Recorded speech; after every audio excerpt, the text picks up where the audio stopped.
Muy buenas tardes y bienvenidos al canal de YouTube del Instituto Cervantes de Manchester y Leeds. Hoy comenzaremos una nueva edición de nuestro programa Hispanglia, las huellas de España en Inglaterra, en el que tenemos como objetivo primordial adentrarnos en el conocimiento de las relaciones políticas, económicas, sociales y culturales entre España y el Reino Unido a lo largo de la historia. En esta ocasión lo trataremos con la conferencia La falsa neutralidad del Reino Unido en la Guerra Civil Española, los preparativos de Franco desde Gibraltar, a cargo del investigador José Veneroso Santos. Se trata sin duda de un tema bastante poco conocido y poco estudiado, donde se analiza el papel que jugó la colonia británica en la Guerra Civil Española, tanto en la creación de los mecanismos que dieron lugar al levantamiento, como por su posicionamiento a lo largo de los 3 años de guerra civil. Un Gibraltar británico que fue un nido de espías, lugar de refugiados, espacio de relaciones entre republicanos y sublevados, o sede importante también para recabar información por parte del gobierno británico. Para hablarnos de este interesante tema, contamos con José Veneroso Santos, investigador de la línea de la Concepción, quien posee una amplia experiencia investigadora con temas relacionados con el Al-Ándalus, temática sobre la que está realizando actualmente su tesis doctoral. Aunque ello no le impide también adentrarse en otras temáticas históricas, como el campo de Gibraltar en la época de los Austrias, o más recientemente las relaciones hispano-británicas durante la Guerra Civil Española. Es un placer tenerte aquí esta tarde, José, y sin más dilación te paso la palabra. Muchas gracias a todos y espero que disfruten de la conferencia. Buenas tardes. En primer lugar, debo agradecer al Instituto Cervantes de Manchester y en particular a su director, don Pedro Jesús Eusebio, y a su coordinador cultural, don Carlos Pulpillo, esta invitación. Al mismo tiempo doy las gracias a todas las personas que han hecho posible este encuentro, a pesar de la excepcional situación que vivimos. Es para mí un gran honor y un verdadero placer el poder estar hoy aquí. La injerencia del Reino Unido en la Guerra Civil Española era, y lo sigue siendo en algunos aspectos, un tema poco estudiado y que necesita ser investigado en profundidad.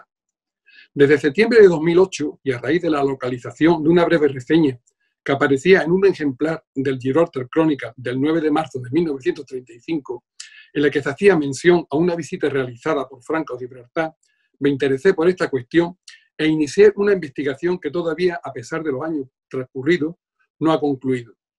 Para esta investigación, además de las consultas en archivos y bibliotecas, visitas a instituciones, búsquedas en colecciones privadas, etc., he utilizado de forma generalizada la consulta de varias hemerotecas convertidas en la principal fuente de información. Los datos extraídos han sido analizados, cotejados y cruzados con otras informaciones halladas en otras fuentes documentales. Tampoco ha faltado un exhaustivo trabajo de campo con reuniones y entrevistas a personas, muchas relacionadas directa o indirectamente con lo investigado. También es cierto que, ante mi sorpresa, que mucha información inicialmente localizada y consultada desapareciese posteriormente sin saber nadie exactamente el porqué. Se trataba sobre todo de datos económicos, acuerdos, transacciones y apuntes contables de muchos de los comerciantes locales gibraltareños.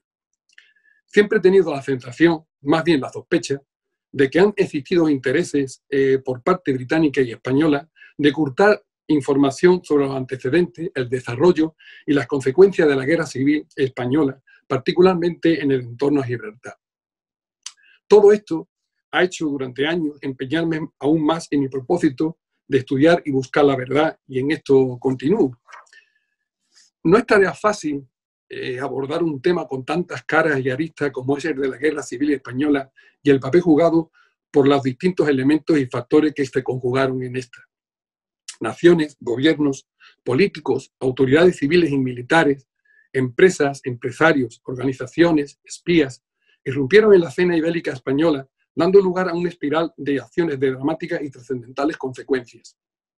Comúnmente, y de forma un tanto generalizada, se hace siempre referencia a las intervenciones directas y bastante significativas de algunos países como Alemania, Italia y la antigua Unión Soviética, con unos resultados que a todas luces influyeron en el desenlace de la Guerra Civil Española, pero se obviaba de forma sistemática hasta hace relativamente poco tiempo la investigación sobre el protagonismo que tuvieron otros países como Francia, Estados Unidos, Portugal y sobre todo y en particular el Reino Unido.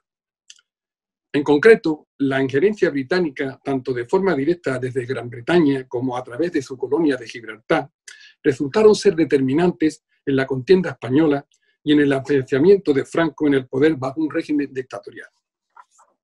Bien, existía un generalizado rechazo del gobierno británico hacia la Segunda República Española que se puso de manifiesto de inmediato tras su proclamación en 1931. La idea de que los postulados revolucionarios soviéticos se extendiesen por Europa había creado gran malestar en el Reino Unido, y más aún cuando el peligro podía provenir de forma más directa de España, donde los británicos contaban con el valioso enclave de Gibraltar. Si la injerencia británica no ha sido bien estudiada, menos lo ha sido el papel jugado por Gibraltar, papel que creo que es decisivo, pues es muy probable, estoy convencido de que así fue, que una parte del planteamiento y desarrollo de la insurrección militar de 1936 tuviese sus orígenes en Gibraltar, y que tanto los políticos como los militares antirrepublicanos encontraron aquí un fuerte apoyo. La proclamación de la Segunda República en España había generado en los británicos desconfianza que se vio confirmada por las diversas medidas tomadas por los sucesivos gobiernos republicanos, que perjudicaban fundamentalmente a sus intereses económicos y que se acentuaría aún más con la victoria del Frente Popular en febrero del 36. Durante 1934 se asistía en España a una progresiva radicalización política que desencadenó la Revolución de Octubre y que hizo saltar todas las alarmas en la ya recelosa Gran Bretaña y también y en proporciones distintas en toda Europa. El Foreign Office consideraba que la situación política española era en estos momentos irreversible. La amenaza de que el comunismo se instaurase en el país era una temida y cada vez más cercana realidad. No obstante, la determinación en la intervención de Franco para aplastar el conato de revolución y la forma en la que lo realizó fue considerada por los británicos como sumamente eficaz y al mismo tiempo albergaba la esperanza de poder contener el avance ideológico bolchevique. Para el militar español, los sucesos de octubre significaron que no quedaba ya otra salida para frenar este avance que el de acabar por la fuerza con el régimen republicano, régimen al que siempre consideró como el grave problema español. Conjuntamente y por esta fecha, para Juan March, en su particular y abierta lucha por derribar el sistema republicano, la solución del país no pasaba por la regeneración de la República, que consideraba un sistema degenerado y convulso, ni tampoco por la restauración monárquica, por la que abogaban muchos de los militares antirrepublicanos. Su solución debía pasar por una intervención militar. Así March se acerca a Franco, al que considera el militar más capacitado para acabar no solo con el gobierno de ese momento, sino con la Segunda República como modelo de Estado, y le ofrece su total apoyo, apostando por un gobierno militar dirigido por él. De este modo, a los intereses económicos británicos y también la de otras naciones, se une el de un amplio sector del empresariado español, con el propio Juan March a la cabeza, que hace causa común para derribar a la República. El magnate mallorquín logra que la balanza se incline a su favor para que fuese aceptado, también en el ámbito internacional. Un levantamiento dirigido por Franco, un militar sin convicciones políticas definidas y que ya se habían demostrado en Asturias su determinación para neutralizar con firmeza una revolución. Y aunque elementos promonárquicos siguieron conspirando posteriormente, lo cierto es que la opción de una intervención militar contundente fue tomando una mayor consideración. Franco, muy ambicioso en el plano personal, despertaba, aun contando con el respeto de sus compañeros, con un gran recelo porque nunca manifestó un posicionamiento político definido y claro, haciendo de la indecisión y de la ambigüedad dos estratégicos y eficaces recursos para desarrollar sus principios ideológicos.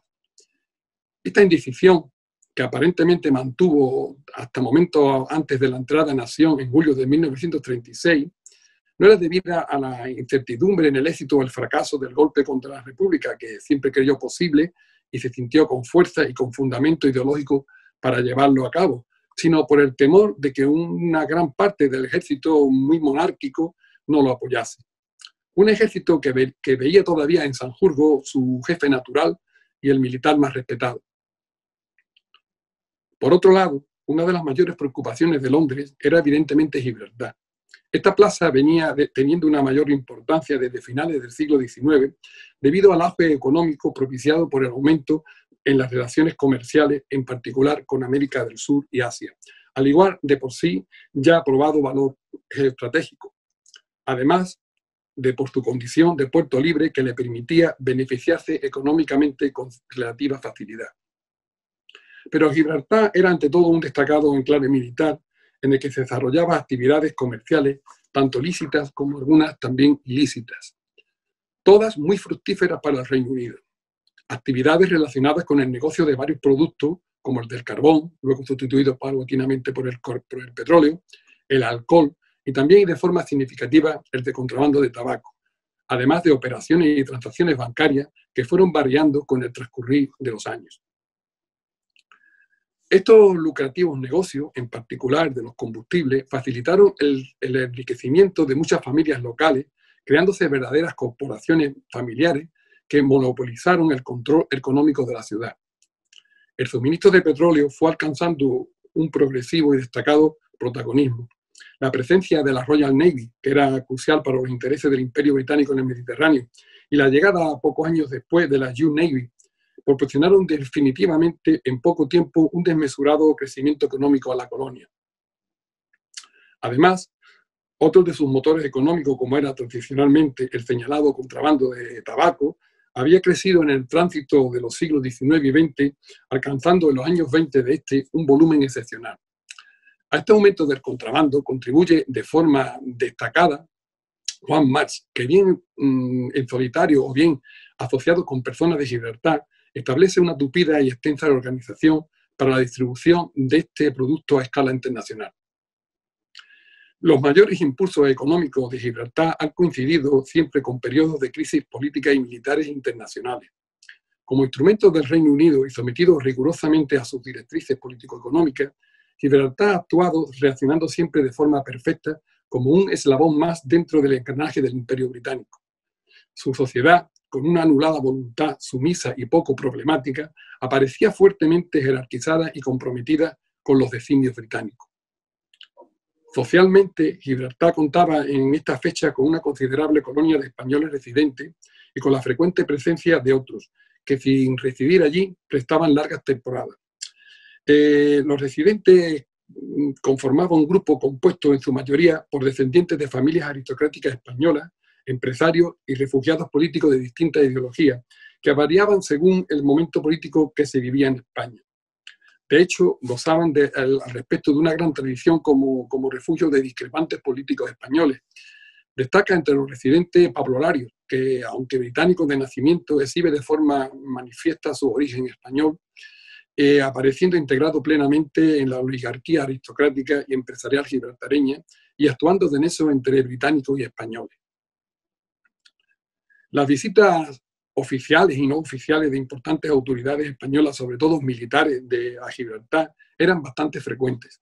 Cualquier acontecimiento social, partidos de polo, carreras de caballo, paradas militares, fiestas en el Palacio del Gobernador, etc., era una excusa válida y suficiente para la asistencia de personalidades españolas. No era, por lo tanto, algo inusual ni anómalo. Tampoco tenía por qué ser sorprendente ni llamar la atención pública la presencia de militares y de relevantes personajes españoles en la ciudad. Así, cuando se produce la estancia en marzo y abril de 1935, en primer lugar de Franco, que acababa de ser nombrado jefe superior de las tropas de Marruecos, y de Martínez Barrio, y posteriormente de Sanjurjo y Rico Abelló, pasan prácticamente desapercibidas, cuando no son contempladas con naturalidad por la población gibraltareña. En 1935, el ambiente en Gibraltar con respecto a España es de absoluta desconfianza debido a su deriva política. La situación gubernamental española, que desde octubre de 1934 venía empeorando bajo una incertidumbre total, era ya en los meses de abril y mayo crítica.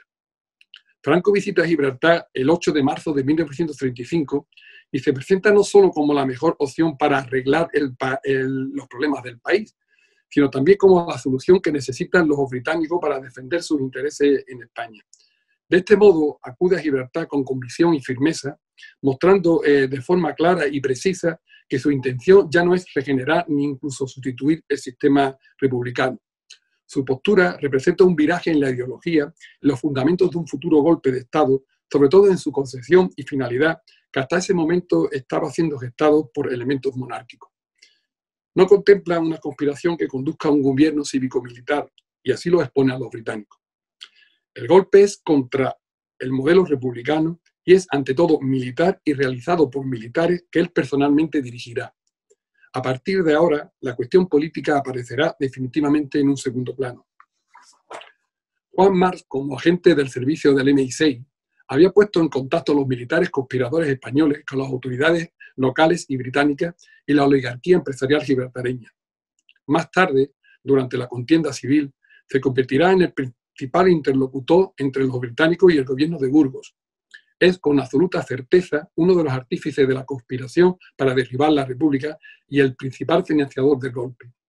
Y como tal, organizará y coordinará gran parte de la ayuda extranjera que recibieron los militares insurrectos. Cuenta para esto con recursos económicos suficientes que le sirven de aval para las concesiones de capitales extranjeros y con la banca, en particular con Claiborne Bank, que se erige desde 1935 en uno de los principales apoyos financieros para la causa rebelde. Apoyos que serán canalizados siempre a través de él, valiéndose de sociedades y entidades propias como la Banca March. Juan March dejó claro en Gibraltar que su financiación al golpe se haría efectiva siempre y cuando Franco asumiese totalmente el mando y encabezase el levantamiento. Su apoyo siempre estuvo condicionado a la persona y no de una forma genérica a los militares conspiradores contra la República. No quería interferencia alguna entre ambos. La visita de Franco, pero sobre todo la reunión que mantiene en el Rock Hotel, es sumamente importante porque a partir de ese momento quedan atadas varias tramas, perfilándose algunas cuestiones necesarias, cuando no imprescindibles, para alcanzar los objetivos de los conspiradores. Queda señalado que dentro de las prioridades más inmediatas y precisas están las de tipo logístico. Es decir, Franco necesitaba contar con Gibraltar un punto estratégico para controlar el paso del estrecho y como base de operaciones de abastecimiento.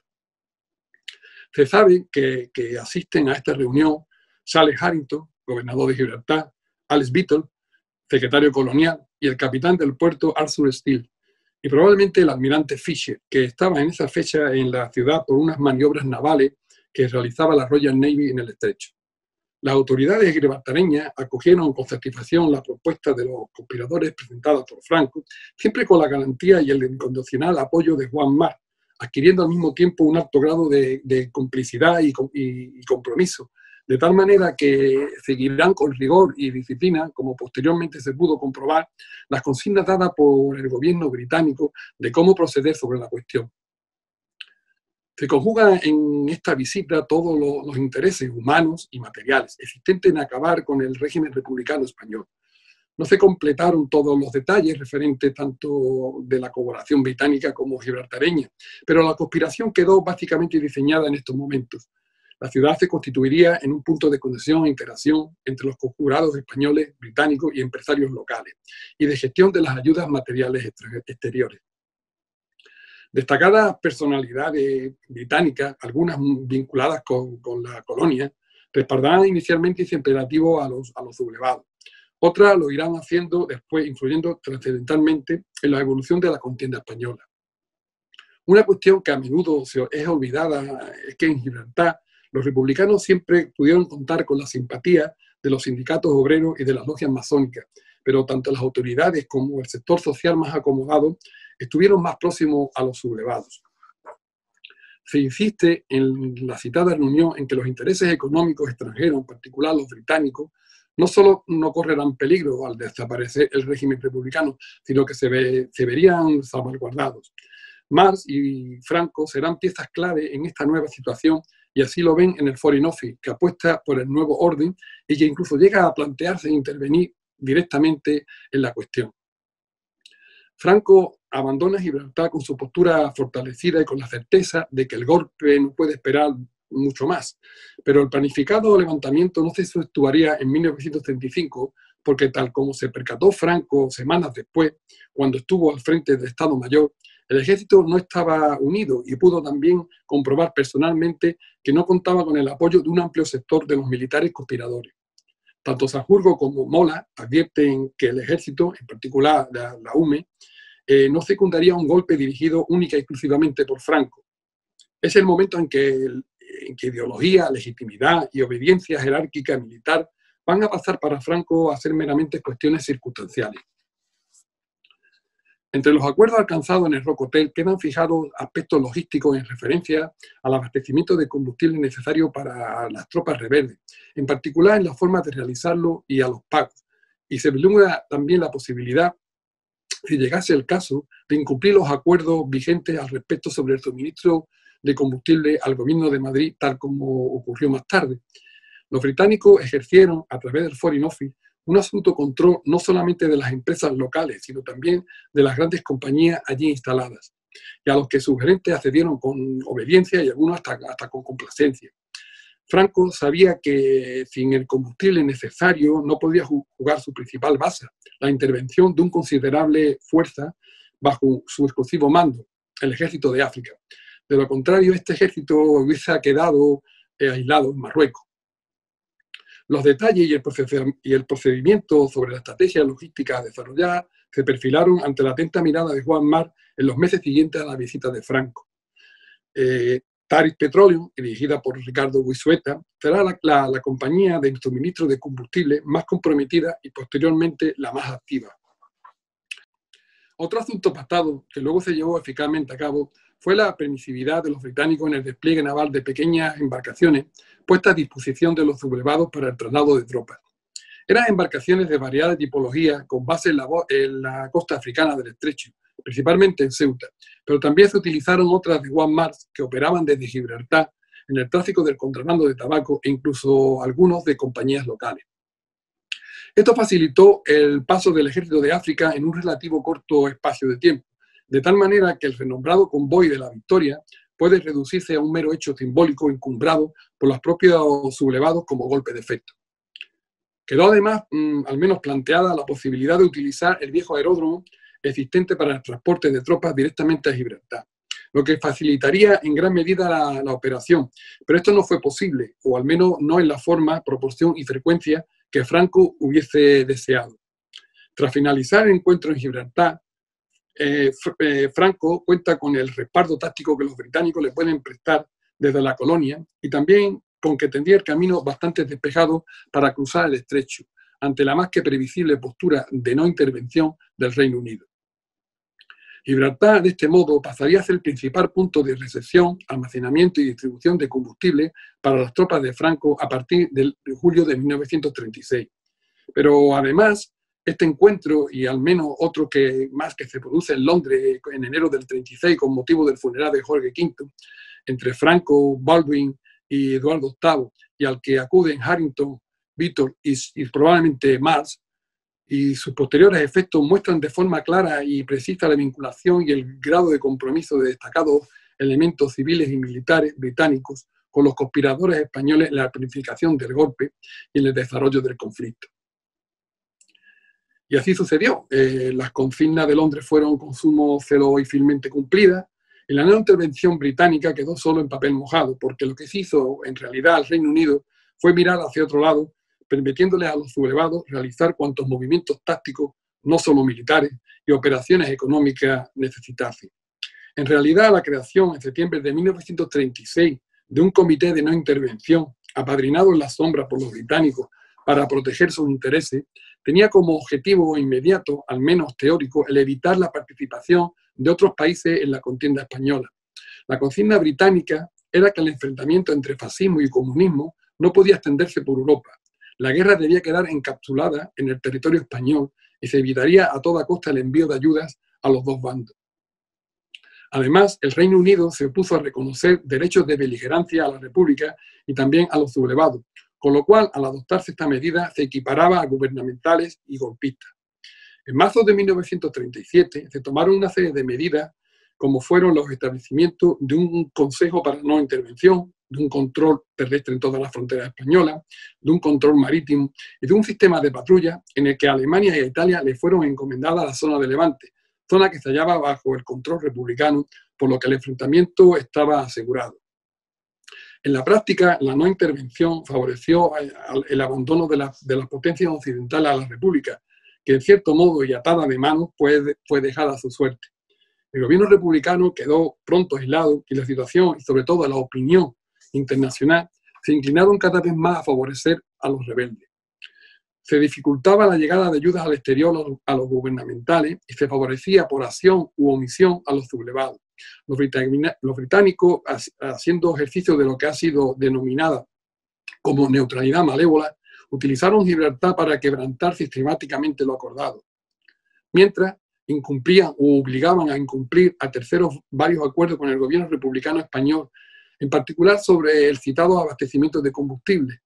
También, y de forma descarada, entorpecieron las actuaciones bélicas republicanas en el área del Estrecho cuando se intentaba impedir los traslados y los desembarcos de tropas sublevadas.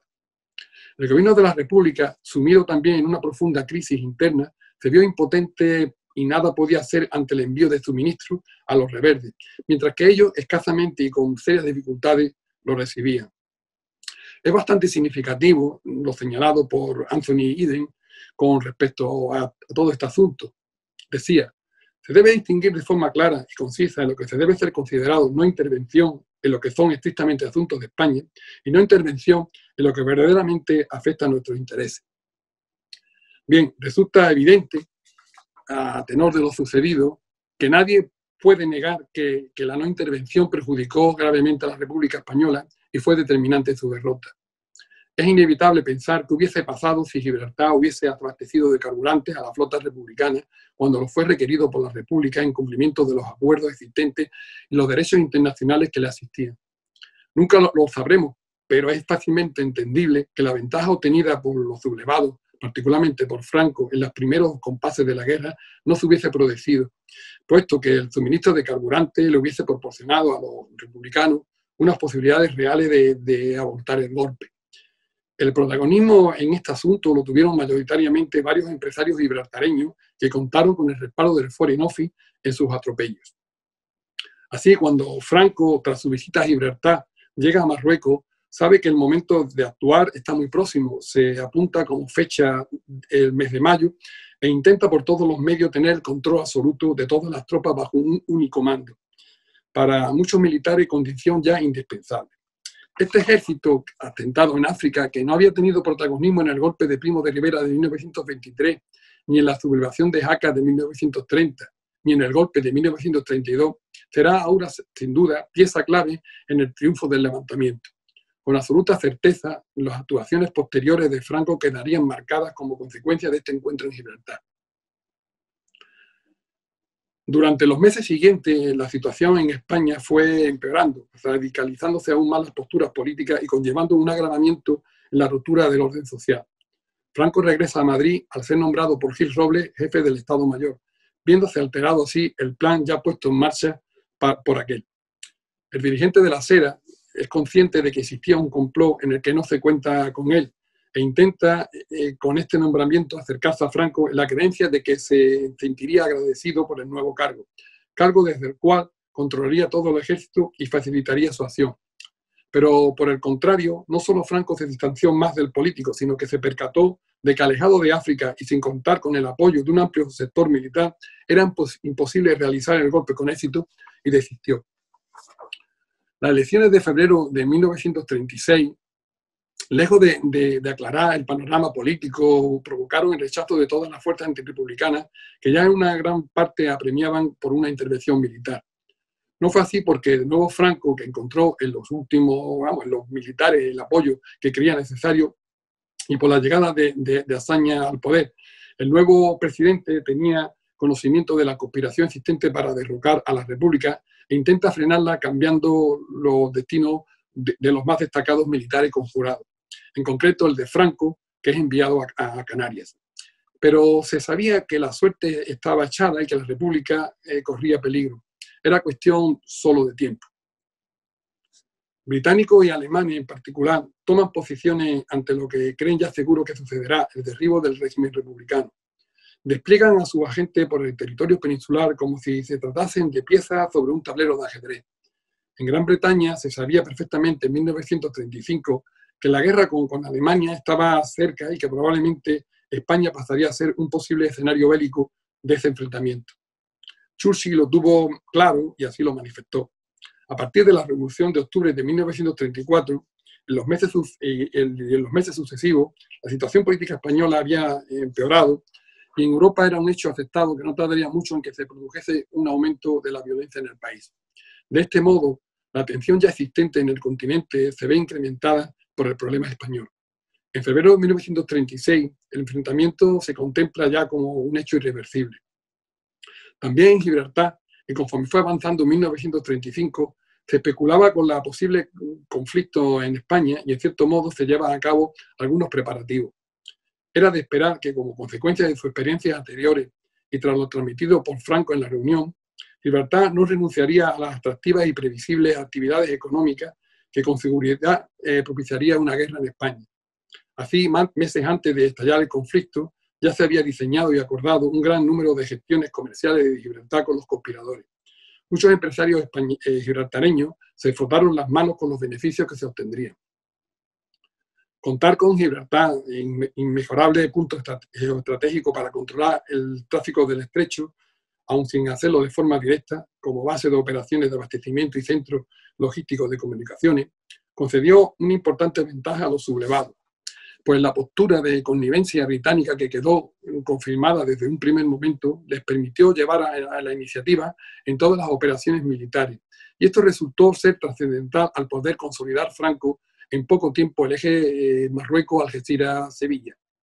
Se pretendía por parte de los militares conspiradores que la acción fuese inmediata y sobre todo fulminante y contundente.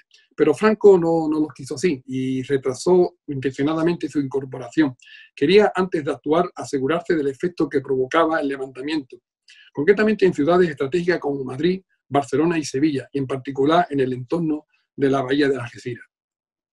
Sabía que desde el punto de vista de la táctica militar, el enfrentamiento en las calles y el control en una gran ciudad no iba a ser fácil porque el despliegue de las fuerzas militares, en cuanto a disposición, maniobrabilidad y disciplina, perdería la eficacia que le proporcionaría la lucha en campo abierto. Era el único de los conspiradores que estaba preparado y también interesado en alargar el conflicto. Pensaba que el desgaste de la resistencia republicana era necesario, pues provocaría la desmoralización y posterior completa aniquilación del régimen republicano, sin duda su principal objetivo. Franco adquirió un mayor protagonismo al fracasar inicialmente el golpe. Las desapariciones de Sanjurjo, Fanjul y Godet les permitieron ascender en la jerarquía del levantamiento y al estar al mando del ejército de África, le afianzaron aún más en sus atribuciones.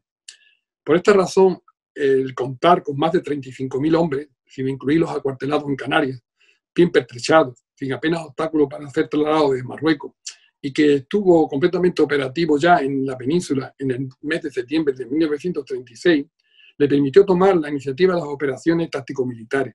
Y esto fue concluyente. Podemos considerar que la guerra se perdió en gran parte para la República en el Estrecho, y esto fue así por la decisiva intervención británica que incluyó diversas operaciones efectuadas directamente desde Gibraltar. De hecho, sostengo los primeros movimientos tácticos de las tropas sublevadas, particularmente las operaciones de traslado de tropas y el establecimiento de una cabeza de puente en el arco de la bahía de Algeciras, fueron coordinados telefónica y telegráficamente desde Gibraltar, que contaba con uno de los centros de comunicaciones más modernos de Europa, gracias al ofrecimiento de los británicos para su utilización a los mandos militares rebeldes.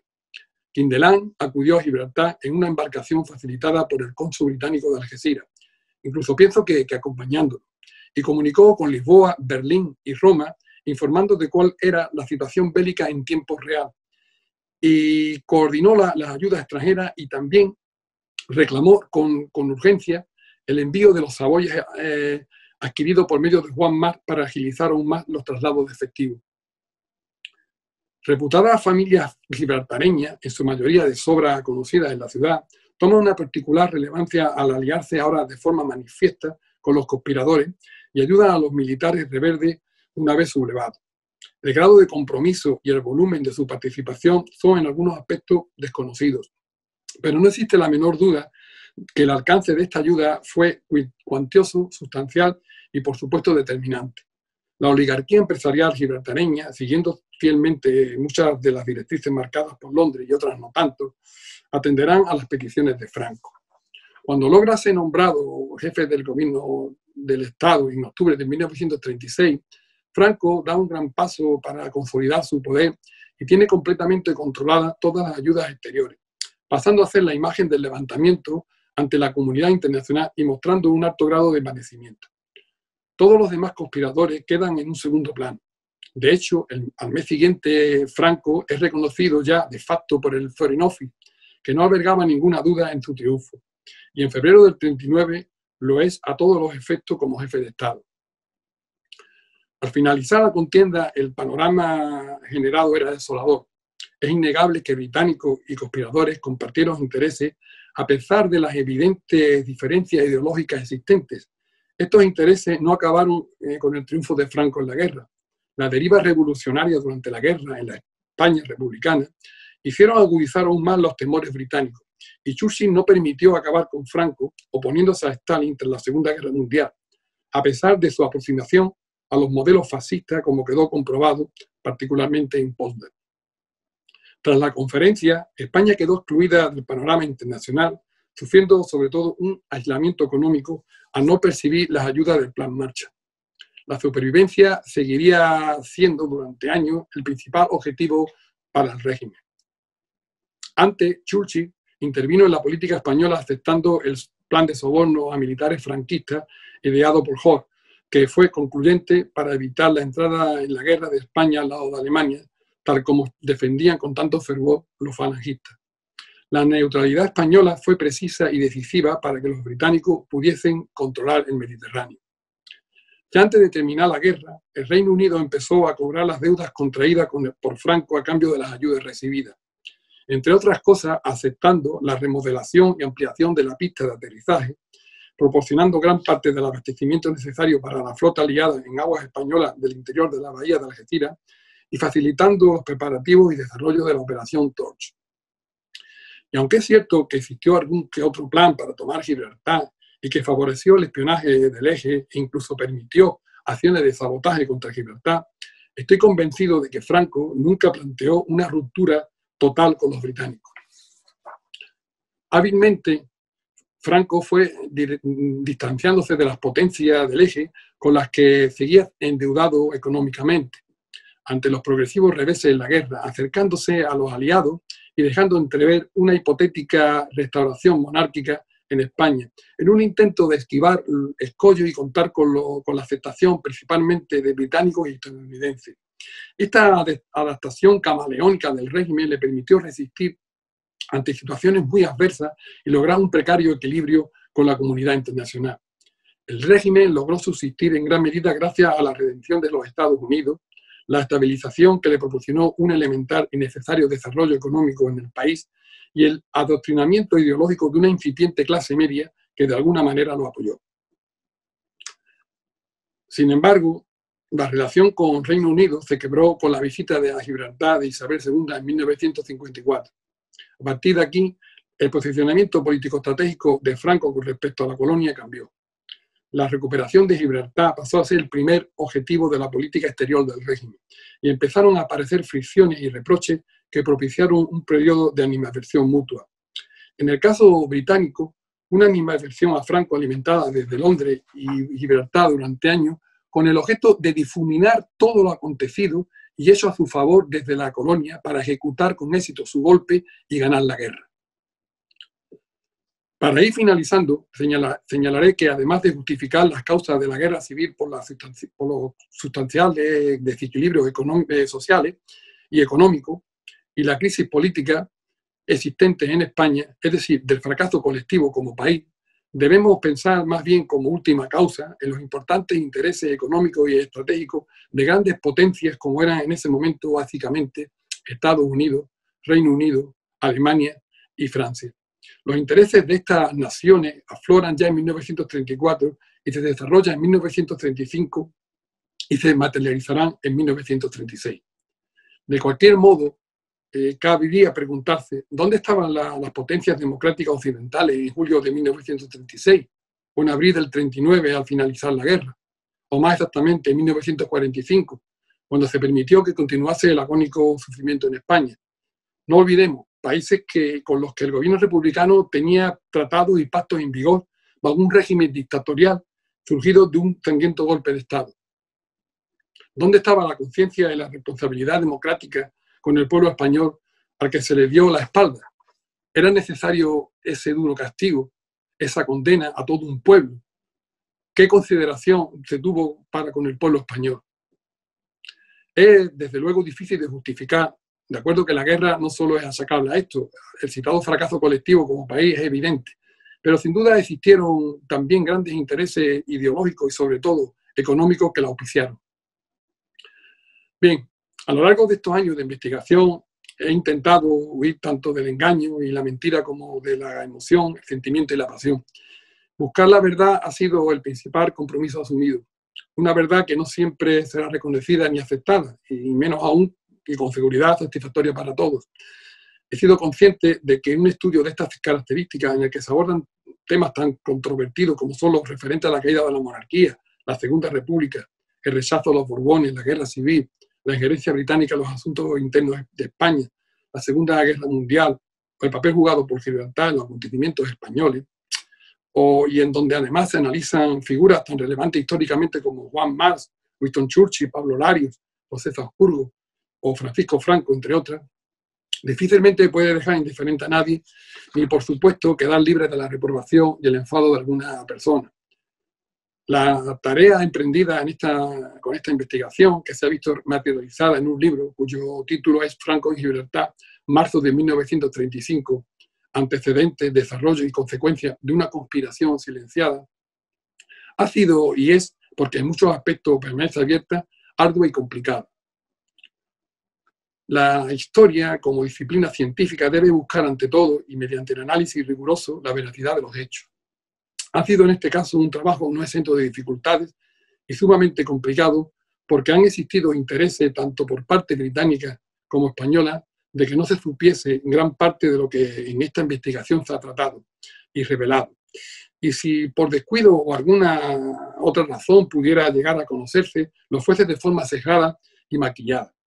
Son muchas las personas involucradas, tanto del ámbito político-militar como del económico, las que han intentado evitar que la información ofrecida saliese a la luz. La hipocresía mostrada por los gobiernos británicos y las autoridades gibraltareñas en el tema de la guerra civil española es evidente. Y no solo ha confundido e engañado durante años a la ciudadanía española, sino que también de forma manifiesta a sus propios conciudadanos. A estas alturas, debemos insistir en que ya no cabe duda en la injerencia británica en la guerra civil española y en el rechazo de su gobierno a la Segunda República. Y esto con el valioso enclave de Gibraltar, enclave militar británico, de fondo, pues fue determinante en el devenir histórico, favoreciendo al dictador tanto en el transcurso de la guerra civil como en la consolidación del régimen franquista. Gibraltar ha permanecido durante estos últimos siglos como excepcional protagonista en el escenario sociopolítico económico español, siempre expectante ante los acontecimientos que aquí tenían lugar y aprovechando las oportunidades y las debilidades que fueron surgiendo en cada momento para fortalecerse política y económicamente. La guerra civil española desgraciadamente lo fue. En este conflicto bélico, como en todos los conflictos bélicos, se dieron una serie de condiciones para hacer negocio que los empresarios gibraltareños, amparados por el Reino Unido sin el menor escrúpulo, no desaprovecharon. De hecho, muchas de las más importantes fortunas de la zona, incluyendo así también tanto las de un lado como las de otro de la frontera, fueron logradas en su mayor parte durante la guerra civil y los inmediatos años de la posguerra. Pero es evidente que la influencia de los intereses económicos locales por la causa de los militares rebeldes ya se dejó notar y con bastante intensidad desde mucho antes de julio de 1936. Por último, debo señalar que la mayoría de estas oportunidades tuvieron lugar como fruto de ardides, disimulados o no, de la connivencia de determinadas personas que hicieron posible, en un mayor o menor grado, una gran conspiración. Una conspiración aceptada por gobiernos, autoridades civiles y militares y empresarios. Una conspiración que ha sido silenciada durante años y que ahora, en parte, a través de esta investigación, se desentraña para que la verdad pueda alzar su voz. Muchas gracias.